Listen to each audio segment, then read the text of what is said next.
Praise the Lord. आप सभी को प्रभु यीशु मसीह के मीठे नाम में जय मसीह की। मेरे प्रियो, आज हम अपने जीवन को किस प्रकार जी रहे हैं? क्या आज भी हम उन्हीं पापों में पड़े हुए हैं जिन पापों से हमारा परमेश्वर खुश नहीं होता है, जिन पापों के द्वारा हम उसके निकट नहीं पहुंच पा रहे हैं? आज भी हम दो नाव में पैर रखकर जी रहे हैं। चर्च तो जा रहे हैं, परंतु अपने उन पापों में भी पड़े हुए हैं। उन पापों से हम निकलना नहीं चाह रहे हैं। ना चाहते हुए भी उन्हीं पापों में हम फंसे हुए हैं। मेरे प्रियो, इन सब चीजों के लिए हमारा यहोवा हमसे क्या कहता है? आइए हम वचन में से देखते हैं। इस प्रकार से लिखा गया है वचन में, प्रकाशित वाक्य उसका 7 अध्याय उसका 14 आयत, जिसमें इस प्रकार से लिखा गया है,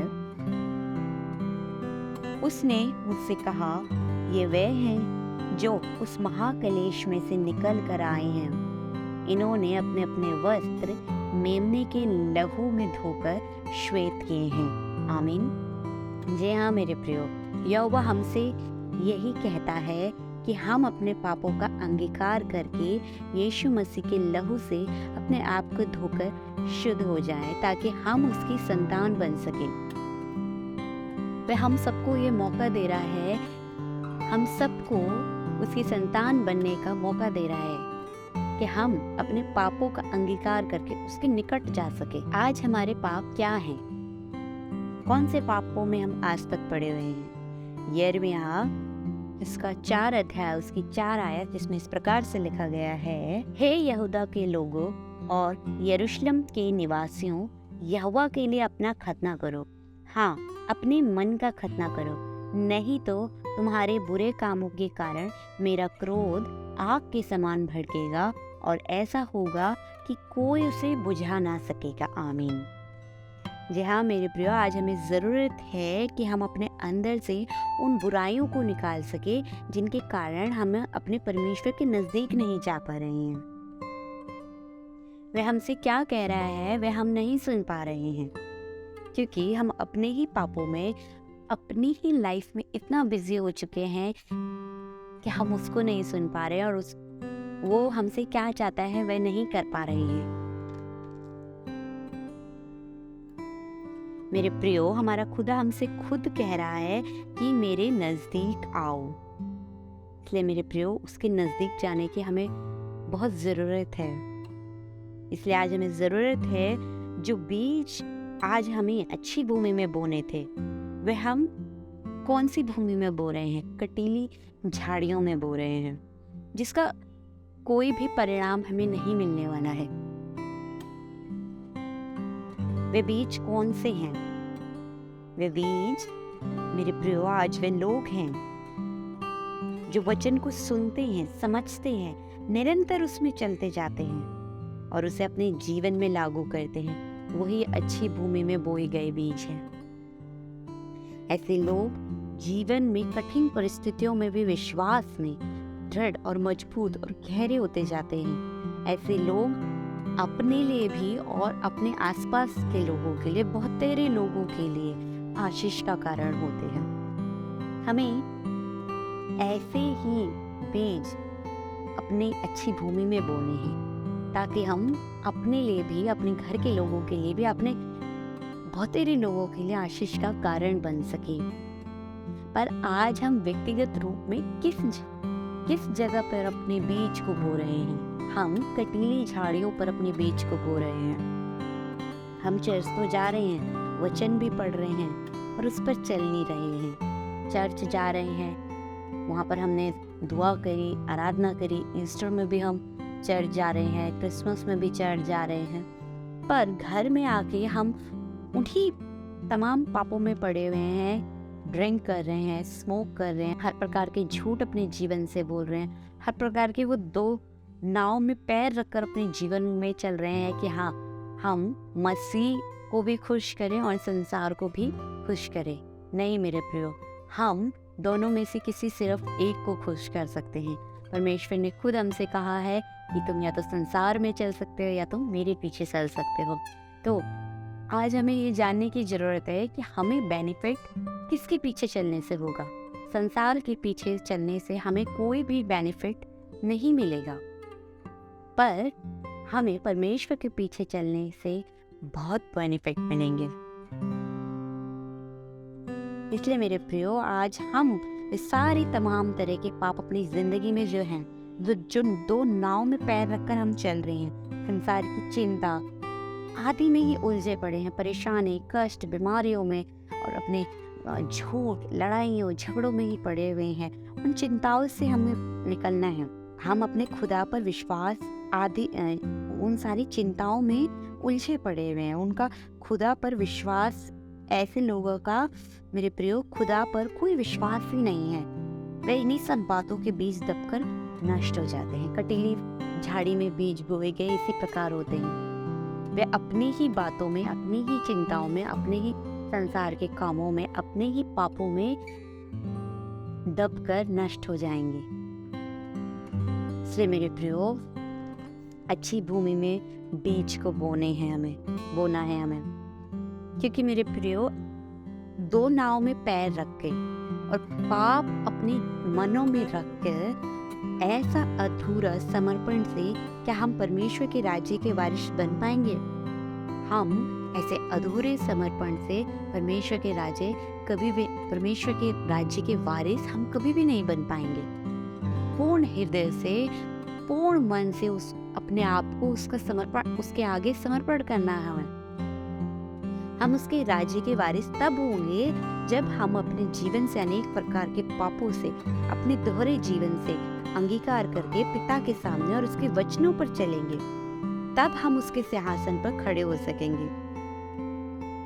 तब मेरे प्रियो, वास्तव में कोई बात, कोई बीमारी, कष्ट, परेशानी, जितनी भी प्रकार की संसार में हम आज जी रहे हैं, जिस प्रकार की परेशानियों से हम गुजर रहे हैं, वे सब हमें वहाँ नहीं सता पाएंगी, क्योंकि तब हमारा परमेश्वर हमारे निकट होगा, हमारे साथ होगा और वह हमारी आंखों से सारे आंसू को पोंछ डालेगा। प्रकाशित वाक्य 7:17 में इसी प्रकार लिखा गया है कि वह हमारी आंखों से सारे आंसू पोंछ डालेगा।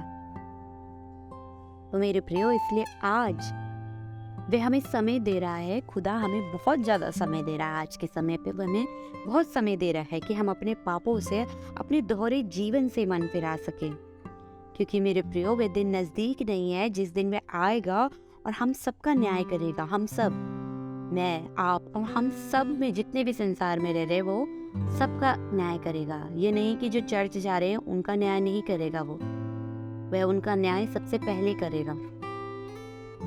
चर्च जाने का मतलब ये नहीं है कि हम परमेश्वर के सिंहासन के, उसके राज्य के वारिस हो गए। उसके राज्य के वारिस हम तभी हो सकेंगे जब हम उसके वचनों में उसके साथ चल सकेंगे। इसलिए मेरे प्रियो, उस न्याय के दिन में खड़े होने के लिए हमने अपने आप को तैयार करने की ज़रूरत है। आज जिस तरीके से हम जगह जगह भूकंप, लड़ाइयाँ और बहुत सारी चीज़ों को देख रहे हैं, महामारियों को देख रहे हैं, वह हमको ये साफ दर्शाता है कि धीरे धीरे बाइबल की सारी जो भविष्यवाणियाँ हैं वे सच होती जा रही है। और यह भविष्यवाणी भी बहुत जल्द सच हो जाएगी, परमेश्वर का दूसरा आगमन। और हम अपने ही पापों में, अपने ही दोहरे जीवन में फंसते रह जाएंगे। इसलिए मेरे प्रियो, उस दिन को याद करें, नूह के दिन को याद करें। हम सब में से आज नूह को बहुत अच्छे से जानते हैं, नूह के दिन को भी बहुत अच्छे से जानते हैं। इसलिए हमें हमेशा ये रिमेंबर रखने की ज़रूरत है कि उस समय भी लोग अपने पापों से उन्होंने मन नहीं फिराया। हर एक बुरे काम करते थे जो परमेश्वर की नज़र में बहुत बुरा था। हर एक पाप उनके जीवन से होता रहता था। वे उन लोगों को, प्रभु ने उन लोगों को भी समय दिया। किसके जरिए? नूह के जरिए। आज मेरे प्रियो, आज भी परमेश्वर आपको किसी न किसी के जरिए समय दे रहा है। शायद आप वो बेटी होंगी और आपका वो परिवार होगा। जो आपकी बेटी आपको जो निरंतर वचन सुनाने में लगी हुई है कि परमेश्वर के पीछे आओ, मन फिराओ, ताकि तुम परमेश्वर की संतान कहला सको। तो मेरे प्रियो, आज उसी के द्वारा आप बचाए जा सकेंगे। इसलिए वह उस बेटी के ही द्वारा आपको समय दे रहा है। आप शायद वो कोई भी हो सकते, परिवार का कोई भी सदस्य हो सकता है जिसके जरिए परमेश्वर आपको बचाना चाह रहा है। आपकी पत्नी हो सकती है, आपका पति हो सकता है, कोई भी हो सकता है। इसलिए मेरे प्रियो, जिस प्रकार से नूह के जरिए वह और लोगों को भी बचाना चाह रहा था, पर और लोग जो थे नूह के टाइम पे जो उसके साथ के लोग थे, वे उसकी बातों को नहीं सुनते थे, उसको पागल बताते थे और वे सब काम करते फिरते थे जो परमेश्वर की दृष्टि में बुरा था। उन्होंने नूह की नहीं सुनी, उन्होंने परमेश्वर की नहीं सुनी और वे सब नष्ट किए गए। सिर्फ और सिर्फ कौन बचाया गया? नूह और उसका पूरा परिवार बचाया गया। और परमेश्वर ने उसको जो आज्ञाएं दी थी जानवरों के लिए, पक्षियों के लिए और भी जो भी रेंगने वाले जीव जंतु थे, उनको जिनको परमेश्वर ने आज्ञा दी थी वे सब बचाए गए। और अंत के समय में जो परमेश्वर ने जहाज नूह के जरिए तैयार किया गया था, वह जहाज का द्वार बंद हो गया था और वे तमाम लोग जो नूह की बातों को नहीं सुनते थे, परमेश्वर की दृष्टि में बुरे थे, वे सब मारे गए। तब उन लोगों ने सोचा हम जो है नूह के जहाज में बैठ जाते हैं, पर नहीं मेरे प्रियो, वे द्वार जो था बंद हो चुका था। उसी प्रकार से परमेश्वर के आने का दिन भी इसी प्रकार से होगा मेरे प्रियो। जब उसकी संतान होंगे, वे उसके वचनों पे जो चल रहे होंगे, वही उसके सिंहासन के करीब होंगे। इसलिए आज मेरे प्रियो, हमें उन सारी बातों से बाहर निकलना है जिससे हमारा परमेश्वर खुश नहीं होता है। अनजाने में भी हम बहुत सारी ऐसी चीजें कर देते हैं जो उसकी नजर में गलत है। इसलिए मेरे प्रियो, अभी भी समय है कि हम अपने दोहरे जीवन को और जो हमारा पाप भरा जीवन है उसको अभी भी हम सही कर सके। ये वही समय है जो परमेश्वर हमें दे रहा है और यह मेरे प्रियो एक लास्ट समय है जो वो हमें दे रहा है। हमें नहीं पता वो किस दिन आ जाएगा या हमारा वो कब आखिरी दिन होगा जब हमें वो समय नहीं मिल पाएगा अपने आप को ठीक करने का। इसलिए वो आज वो हमें समय दे रहा है कि हम अपने आप को ठीक कर सके, वरना जब मेरे प्रियो द्वार बंद हो जाएगा तब हमें समय नहीं मिलेगा अपने पाप भरे जीवन से बाहर निकलने का। इसलिए आज इसी वक्त, इसी समय, इसी पल, इसी घड़ी मेरे प्रियो हमें निर्णय लेने की ज़रूरत है। सही निर्णय लेने की ज़रूरत है। और मेरे प्रियो, हमारा परमेश्वर भी हम पर कोई चीज़ थोपता नहीं है। वह भी ये चाहता है कि वह भी हम पे हमारा निर्णय छोड़ देता है कि तुम कुछ भी करो, या तो तुम संसार की या उसके पापों में चलो, या तो तुम मेरे पीछे चलो। इसलिए ज़रूरी है मेरे प्रियो हम उसके पीछे चल सके ताकि वो द्वार बंद ना हो सके जो हमारा परमेश्वर बंद कर देगा। वह द्वार हमारे लिए ना बंद हो सके, परंतु उस द्वार के अंदर हम प्रवेश करने वाले हो सके।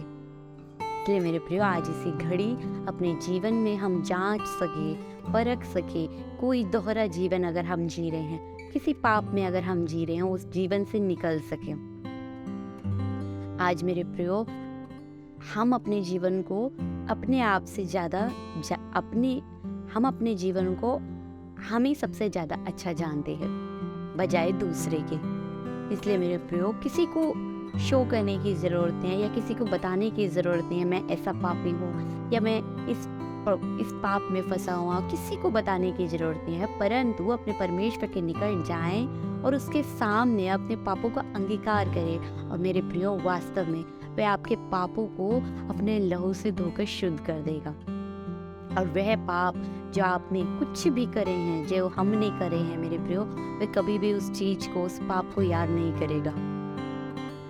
इसलिए मेरे प्रियो उसके पास हमें जाने की ज़रूरत है। आज हमें अपने पापों से बाहर निकलने की ज़रूरत है। आज हमें निर्णय लेने की ज़रूरत है। मेरे प्रियो, इन वचनों के द्वारा आप सभी को आशीष मिले। आप सभी को जय मसीह की।